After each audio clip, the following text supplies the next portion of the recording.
दोस्तों आज हम सभी डॉक्टर विश्वरूप राय चौधरी फैंस के लिए बहुत अच्छी खबर आई है उनके फेसबुक पेज के माध्यम से। और इस पेज के माध्यम से उन्होंने हम सभी को बताया है कि उनकी मुलाकात union health minister doctor Harshvardhan से हुई है। और उन्होंने इस दरमियान उनको अपनी बुक ऑफ़र की है जो HIV AIDS greatest lie of 21st century के नाम से आई है। और इस मुलाकात के दरमियान उन्होंने डॉक्टर हर्षवर्धन से ऑफ़र की है कि वे मदद कर सकते हैं सरकार का ये जो कोरोना महामारी है उसके दरमियान पेशेंट्स को क्योर करने में और इस महामारी को रोकने में। तो हम सभी देशवासियों को एक उम्मीद जगती है कि एक सस्ते और कारगर इलाज के माध्यम से हम सब इस कोरोना महामारी से लड़ पाएंगे।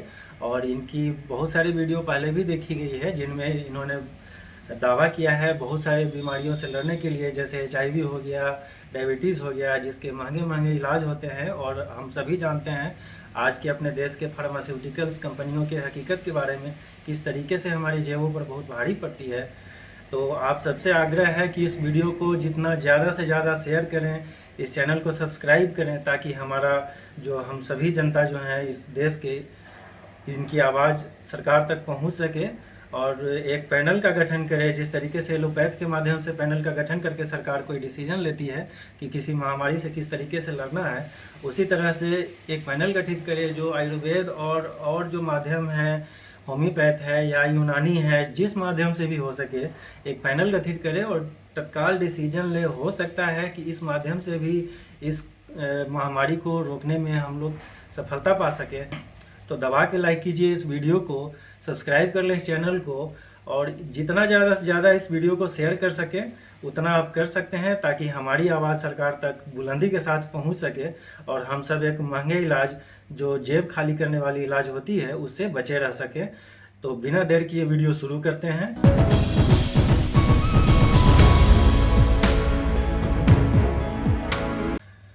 दोस्तों जैसा कि हम सब देख रहे हैं, इस कोरोना महामारी से लड़ने में हमारे डॉक्टर्स, हमारे पुलिस वाले और हमारी सरकार दिन रात पूरी जी जान से एक किए हुए हैं।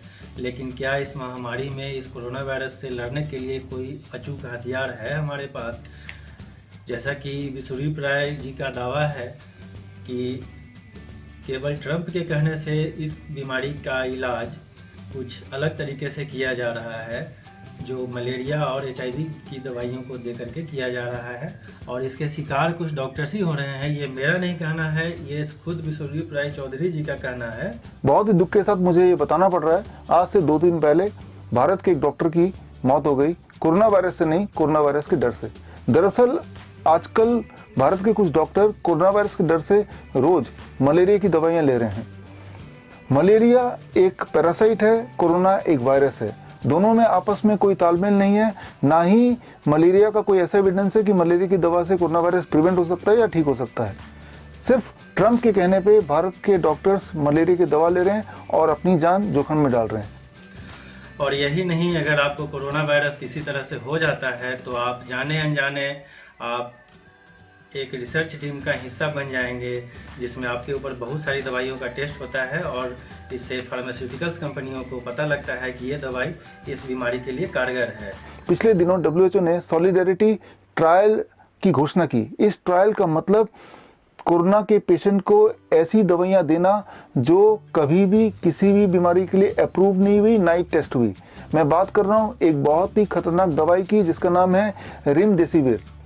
पिछले दिनों ये दवाई इबोला के पेशेंट को दिया गया था और बहुत ही खतरनाक साबित हुआ, और तब से अब तक ये दवाई इंतजार कर रहा है किसी एक बीमारी के लिए। इसे बोलते हैं डिजीज मॉन्जरिंग। डिजीज मॉन्जरिंग मतलब पहले एक दवाई बना दो, फिर ये देखो कि ये दवाई किसी बीमारी से हम कनेक्ट कर सकते हैं क्या, या किसी बीमारी के माहौल से कनेक्ट कर सकते हैं क्या। डिजीज मॉन्जरिंग। मतलब ये कि अब अगर आप कोरोना वायरस के पेशेंट बन गए या पाए गए या ऐसा बताया गया, तो क्वारंटाइन में तो रखा जाएगा ही। हो सकता है कि आप पे भी एक्सपेरिमेंटल ड्रग का एक्सपेरिमेंट हो, यानी कि आप बन गए ह्यूमन गिनी पिग। और ये ड्रग्स इतने खतरनाक हैं कि इससे किसी की मौत हो भी सकती है, और अगर मौत हो गई तो बताया जाएगा ये कोरोना वायरस से मर गए। और अगर किस्मत अच्छी रहे और आप बच के निकल गए इन सब दवाइयों के बावजूद भी, तो ऐसा दिखाया जाएगा कि इस दवाई ने आपको बचा लिया, यानी कि वो दवाई हमेशा के लिए अप्रूव हो जाएगी सारे पेशेंट्स के लिए।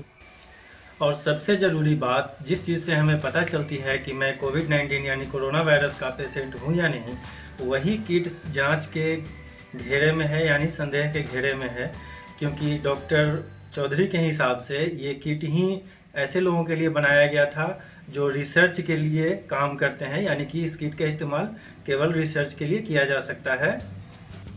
जब भी कभी आप कोई मशीन खरीदते हैं, चाहे वो कैमरा हो, चाहे वो मोबाइल हो या लैपटॉप हो या मोटरसाइकिल हो या कार हो, हर मशीन के साथ एक मैन्युफैक्चरर मैनुअल आता है। ठीक उसी तरह से अगर आप पीसीआर टेस्ट किट भी खरीदेंगे तो इसके साथ भी एक मैन्युफैक्चरर मैनुअल आएगा। आप देखिए स्क्रीन पे मैन्युफैक्चरर मैनुअल है और इस मैनुअल में ऊपर पड़ी है regulatory status for research use only, not for use in diagnostic purpose.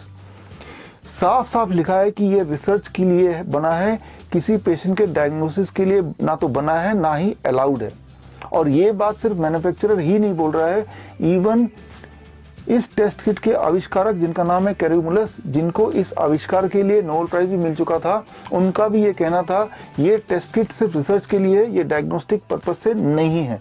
और दोस्तों, इस किट की जो एक्यूरेसी है वो आप 99% के आसपास का मान सकते हैं।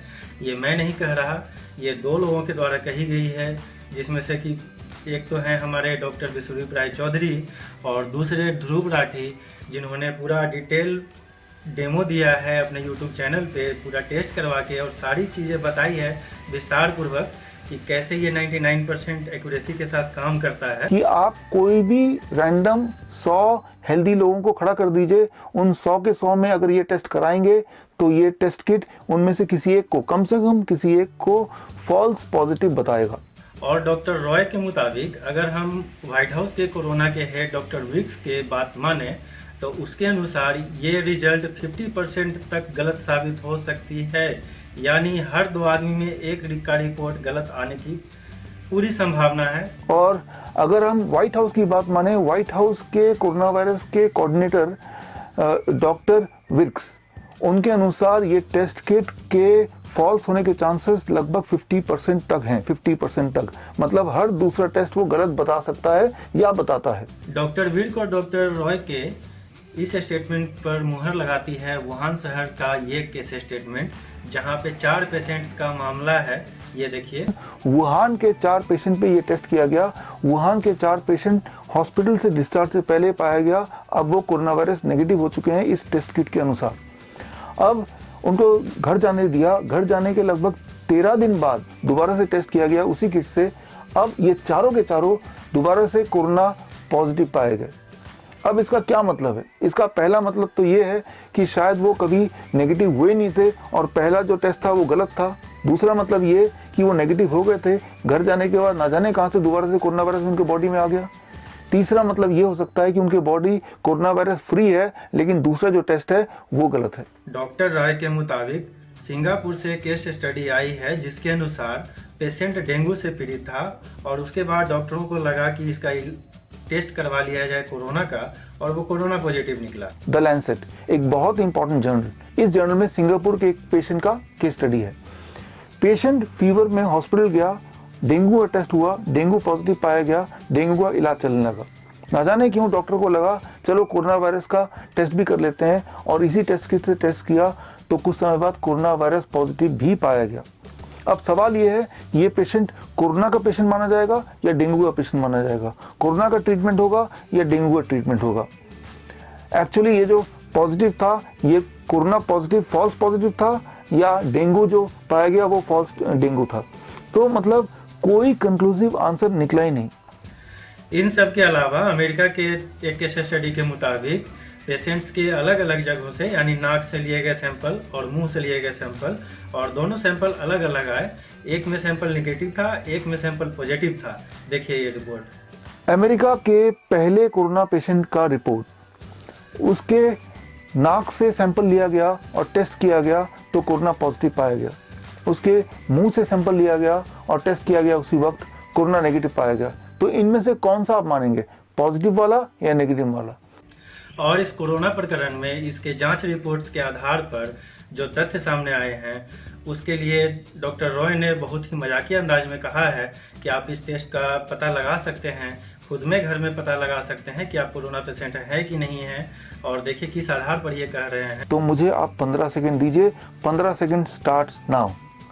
अक्कड़ बक्कड़ बॉम्बे बो, 80 90 पूरे 100, 100 में डाला धागा, चोर निकल के भागा।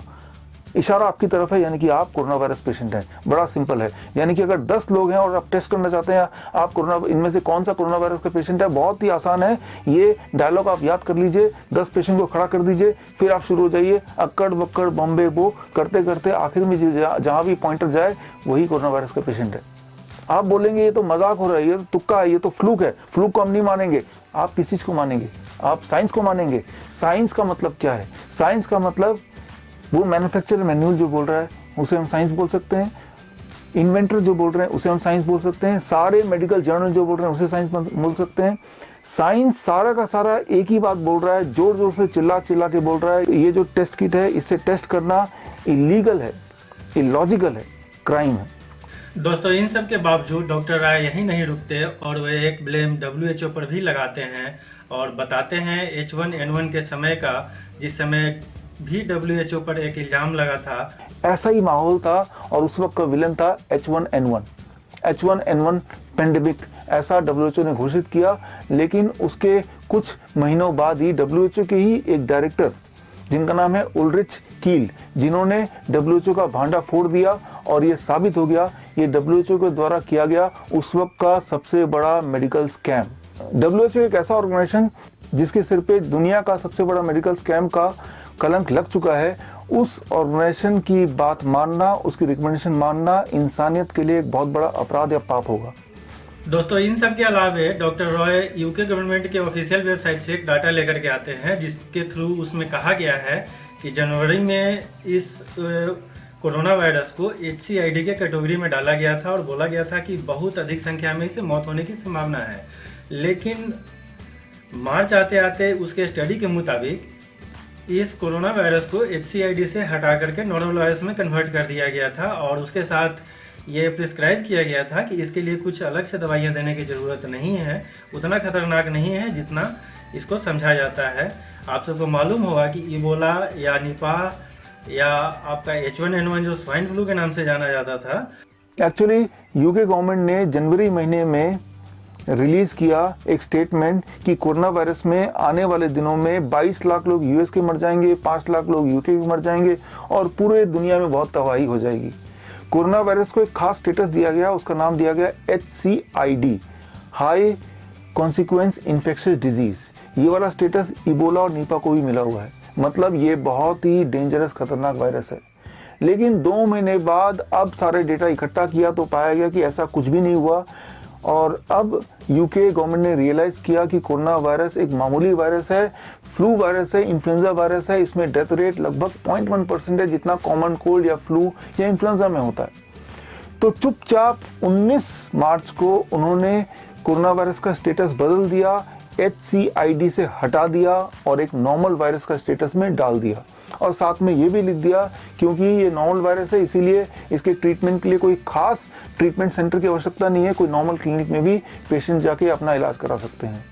तो दोस्तों जिस UK गवर्नमेंट के ऑफिशियल वेबसाइट के थ्रू डॉक्टर रॉय ऐसा कह रहे हैं उसका एक स्क्रीनशॉट मैं स्क्रीन पे भी आपको डाल दे रहा हूं और डिस्क्रिप्शन में मैं इसका एक लिंक भी डाल दूंगा जिसके थ्रू आप सब जान पाएंगे कि इनका स्टेटमेंट ये कहीं से गलत नहीं है, आप इस पर भरोसा कर सकते हैं। दोस्तों ब्राज़ील के प्रेसिडेंट की तरफ से भी एक ऑफिशियल स्टेटमेंट जारी कर कहा गया है कि ये कोई वायरस नहीं है, एक मीडिया ट्रिक है जिसके थ्रू हाइप फैलाने की कोशिश की गई है। और इन सब बातों को देखते हुए डॉक्टर विश्वजीत राय की बातें सही लगती है।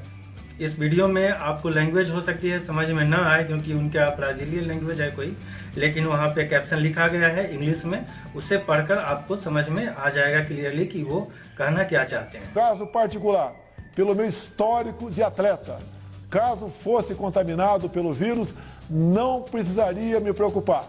Nada sentiria ou seria, quando muito, acometido de uma gripezinha ou resfriadinho. Mas o que tínhamos que conter naquele momento era o pânico, a histeria e, ao mesmo tempo, traçar a estratégia para salvar vidas e evitar o desemprego em massa. Assim fizemos. quase contra tudo e contra todos. Grande parte dos meios de comunicação foram na contramão. Espalharam exatamente a sensação de pavor. O sustento das famílias deve ser preservado. Devemos, sim, voltar à normalidade.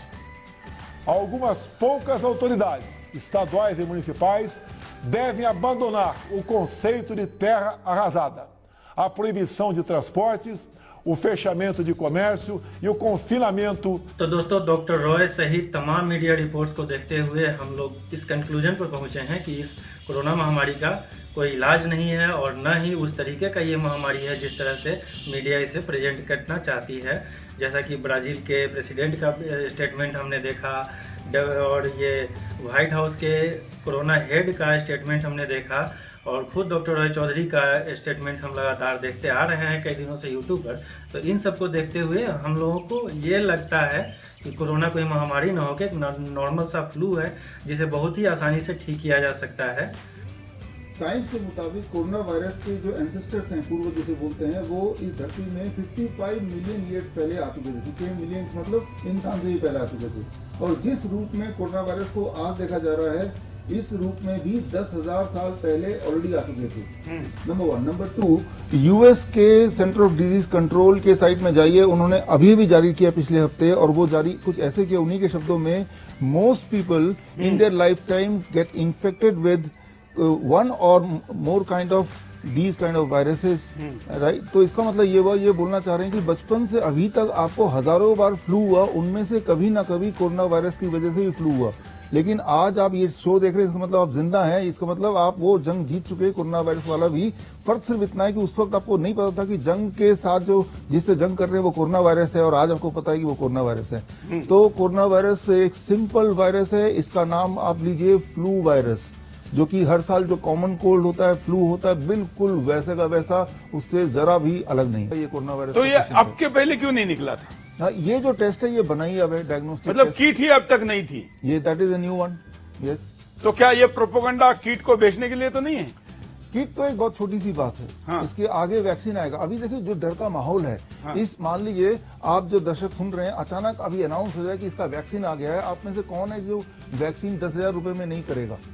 मुझे लगता है कि करोड़ों लोग करेंगे, करोड़ों लोग। और वो तो छोड़िए, भारत सरकार भी बहुत सारा पैसा देके वैक्सीन फ्री में भी ले लेगी अपने जनता के लिए, फ्री में देने के लिए, और हमारे टैक्स के पैसे से। तो डर का व्यापार है, आप डरा डरा के हम कुछ भी बेच सकते हैं।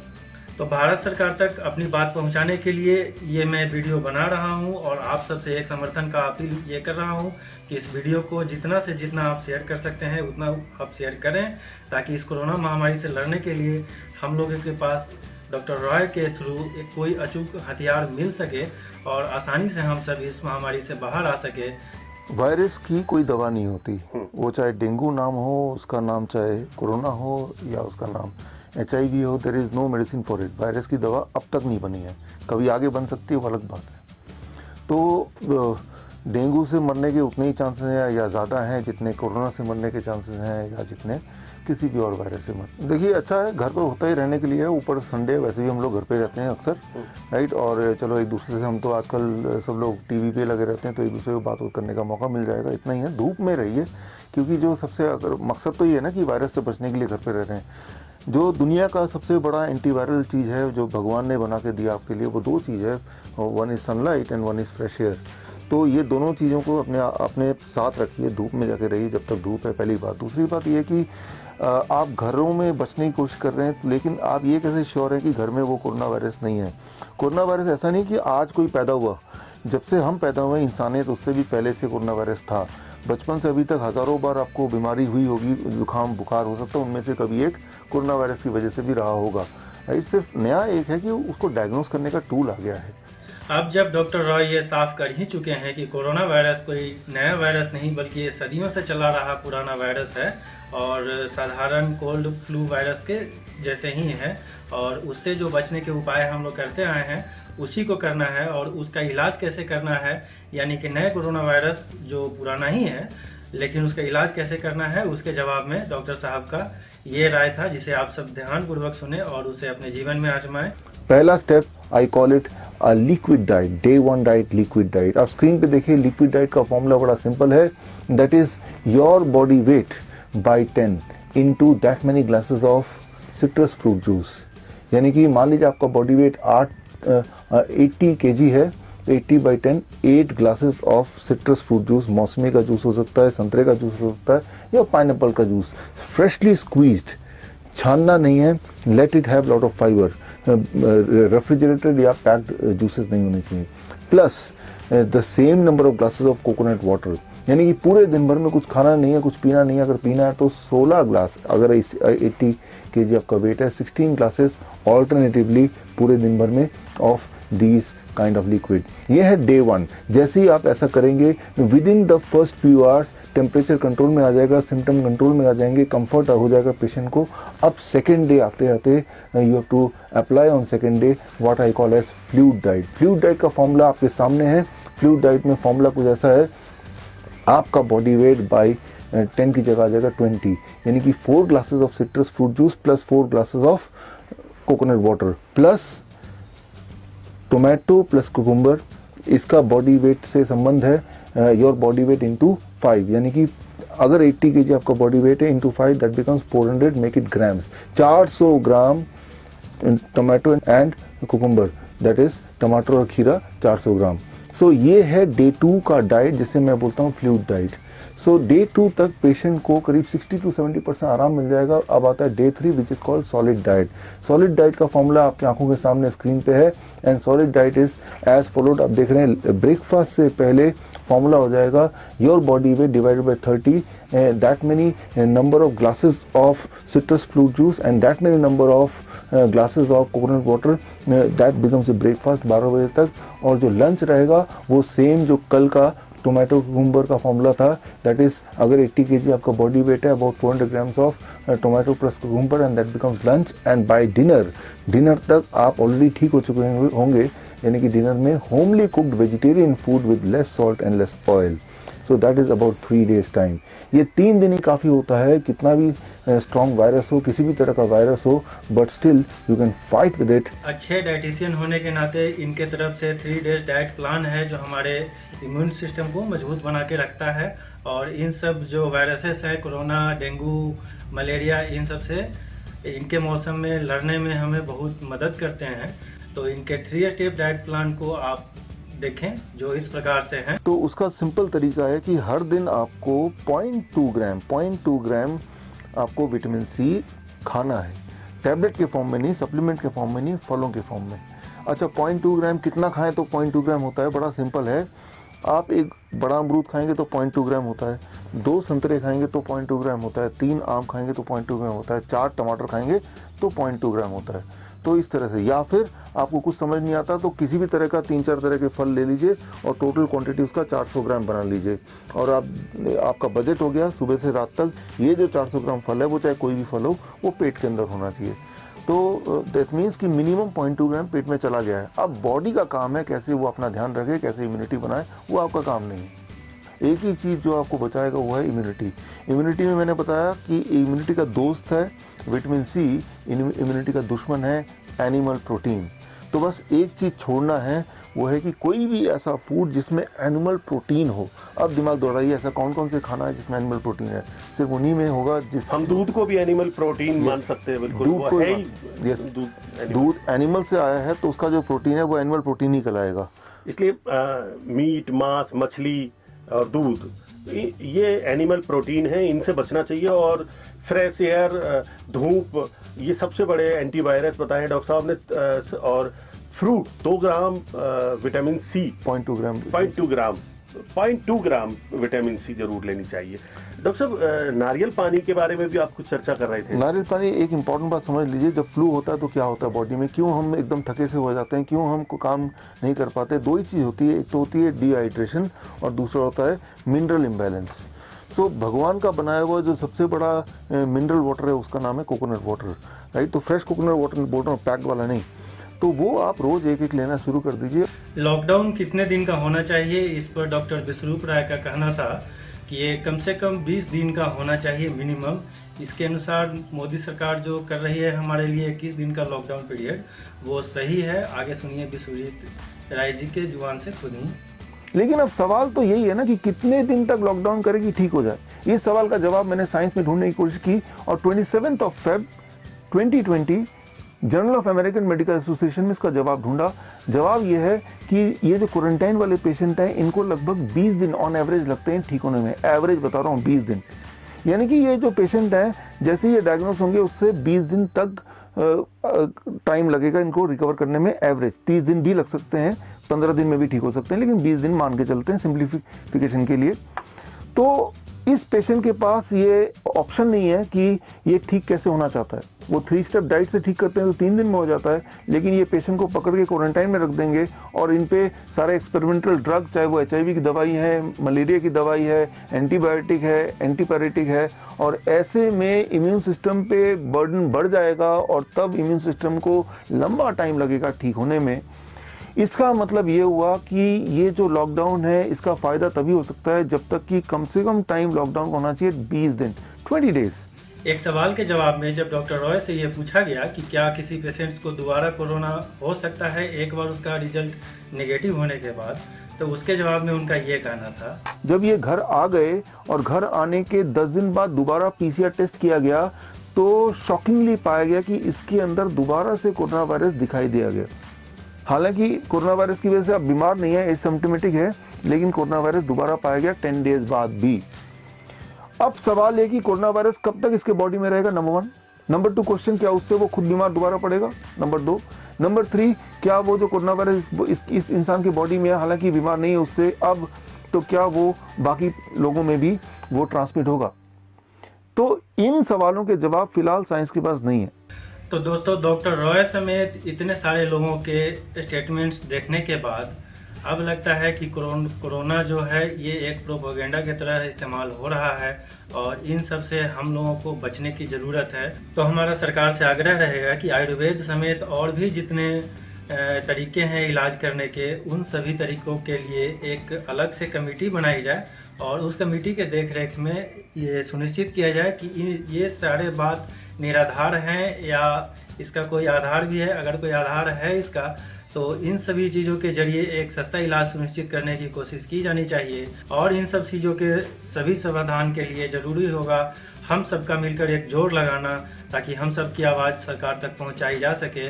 और ऐसे जितने भी वीडियोस आपको मिले दवा के शेयर करें ताकि सरकार तक हमारी बात आसानी से पहुंच सके, क्योंकि फार्मास्यूटिकल्स कंपनी के बारे में आप अच्छी तरीके से जानते हैं कि वो कितना हमारा भला करने वाली है। तो आप सबसे हाथ जोड़कर नम्र निवेदन है, विनती है हमारी, इस चैनल को सब्सक्राइब कर लें और इस वीडियो को इतना अधिक फैलाएं कि डॉक्टर रॉय समेत हमारे स्वास्थ्य मंत्री तक भी ये बात पहुंच जाए और वे लोग इस तरीके का कमेटी गठित करने का पूरा कोशिश करें ताकि हम लोगों के लिए सस्ते और सुलभ इलाज सुनिश्चित किया जा सके। अगर सिर्फ एलोपैथ के माध्यम से ही ये चला जाएगा और सोचा जाएगा तो एलोपैथ ये कभी आपको एक्सेप्ट नहीं करेगी कि आयुर्वेद के माध्यम से इतनी खतरनाक बीमारियों का समाधान भी किया जा सकता है। और शायद कोई डॉक्टर ये बोलना भी नहीं चाहेंगे और कोई ये WHO के अगेंस्ट जाकर के भी बोलना नहीं चाहेंगे, क्योंकि उसी से वे लोग सारे लोग जुड़े हैं। तो इसके लिए सरकार को ही आगे आना होगा और वही कोई समुचित कदम उठा सकती है। तो प्लीज़ इस चैनल को सब्सक्राइब करें, इस वीडियो को लाइक करें और हमारा उत्साह बढ़ाते रहें। हम इस तरीके का वीडियो और भी लेकर आ सकते हैं भविष्य में। तब तक के लिए धन्यवाद।